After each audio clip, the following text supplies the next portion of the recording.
field. She's spoken to the boss. She sent an email to her boss. Yeah. She's still got her phone in front of her. Still on the Teams call. Well, it's in this time now between 9:20 and 9:10 of the witness spotting Nicola and moving to the bench. It's this 10-minute window where the words from police are, her phone moved towards the bench area.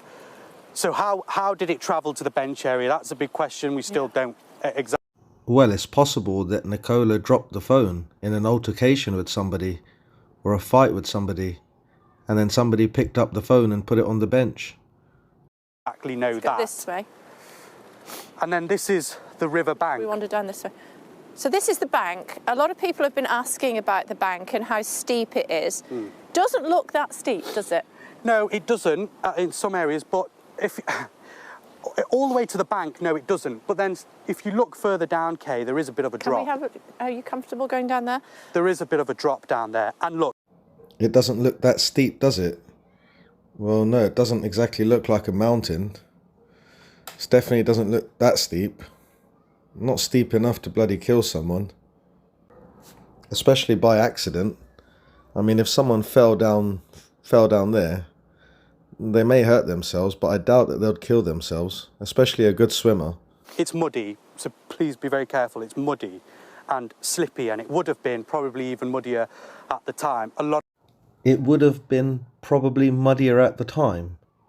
But was it muddier at the time, or wasn't it? A lot of people have trampled on here in the 3 weeks since Nicola's been missing. A lot of people have been trampling here in the 3 weeks that she's been missing.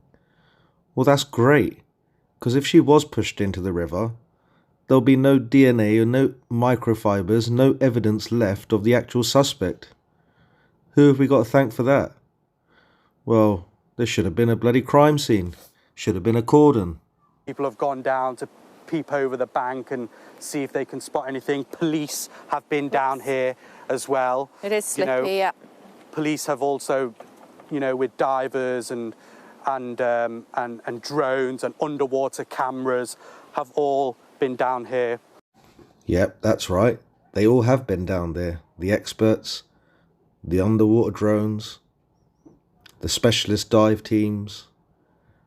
The best in the world equipment was used, the best sonar equipment, but they couldn't find her, not even a mile away from the bench, even though they searched the area multiple times. So where was she all that time? But clearly a bit of a drop-off from the bank down there. So if we move back up. Yeah, and so this is the part of the river where the police think that she has gone into the water. There's no sign here at all of, any scuffs or whatever. Yeah. But this is where her phone is found. Yeah, well, look, it's 9:20 right now. Yeah. 9:20, 3 weeks ago, Nicola's phone had moved to this bench. And this is what police say. It was here that her phone had ended up. I'm not entirely sure exactly where it was placed, but her phone was on a bench. Yeah. Here. And that's where the team calls. It was still ongoing, by the way. It was on speaker. Well, why was she still logged on? I mean, if she was going to commit suicide, surely she would have logged off the team meeting first. I mean, this indicates to me that something happened while she was on the meeting, or whilst the meeting was still on. Something had happened, and that's why she didn't have a chance to log off. She hadn't spoken in it, she hadn't got her camera on, but the phone was on the bench here. And then the dog walker that we just saw, did you say his name was Ron? Yes, Ron. But the dog walker that we just saw, was his name Ron? Yeah, his name was Ron. He's in my previous video. The video is called Ron the Witness. Here's a small clip from that video. How are you? No, not at all. Good to see you. Do you live here? Well, it has been like that. Do you live here? Ha ha. Well, it has been like that. Well, he's obviously met the Sky News reporter before. Otherwise he wouldn't say, do you live here? Or he's just noticed the Sky News reporter in the area many times. which means he himself is very regular to the area. It's exactly 9:10 and this man's going for a walk in exactly the same place that Nicola used to walk. Let's see if there's anything odd about him. So you saw the phone, is that right? Yeah. That comes later on, actually. Ron was, he was one of the first people to notice what had gone on here in terms of the phone, the lead, and the dog. There was actually another lady who owns a caravan park here. She was the first person to notice Willow scurrying between the bench and the kissing gate. The owner of the caravan was the first one to notice Willow running from the bench and the gate. And she was the first one to find the phone on the bench. That's quite interesting. There, but it was 9:20, so around this time the phone's still on speaker, the Teams call still going, a Teams call with her work. She was a mortgage advisor. She just got a mortgage deal just a few days ago. Her parents told her she was in good spirits about work. She sent an email to her boss earlier that morning, and this is where she ended up. Well, this is where the phone ended up, is what police This has never been said. cordoned off. No, and look, that's a really big talking point and has been a huge Why talking was it not point. cordoned off? There's lots of questions around that. Straight away, police said that she was high risk, that she was a missing person. So there are big questions as to why there wasn't a cordon around here. There was huge questions because it enabled people, and we've seen dozens and dozens and dozens of people, to come here, sit on the bench, walk down to the bank, and trample over essentially evidence. Let's just talk about this because this is the spot, isn't it? The police think she's gone into the water there. They have searched this river beneath. They've had divers, they've had all sorts of people here to try to find out what's gone on. They think that she is in the water. Her partner and the family think that that is not what she would have done. She just would not have gone into the water. Her phone's here. The dog is running around. But I know there's a gentleman standing there, but I just wanted to illustrate the kissing gate being just there. There we go, he's just moved it off. Kissing gate's there. That stretch there that we walked down about 40 minutes ago doesn't have any CCTV. No, it doesn't. So what happened in this 10 minutes? This is the big question. This is the vital 10 minutes that we're in right now, that police are trying to understand what happened from 9:20, when Nicola's phone ended up at this bench, still logged into that Teams call, to 9:30, when that Teams call ended, but Nicola stayed logged in. That is a real crucial 10-minute window that police are trying to establish. What could have happened? Guys, is it possible that she had an altercation at that point with somebody, like another dog walker? I mean, people have arguments, about dogs not being on the lead. Remember, the harness was on the floor. There's a sign near the river that says dogs should be on the lead. There could have been an argument about one of the owners not picking up the dog's stools. I mean, was there an argument in that 10-minute window? Or maybe she was hurt in some sort of altercation, some sort of accident with someone. Right, what are the options? Nicola, as police believe, could have ended up in the River Wire. How she got there is the big question. Why she went in there is the other big question.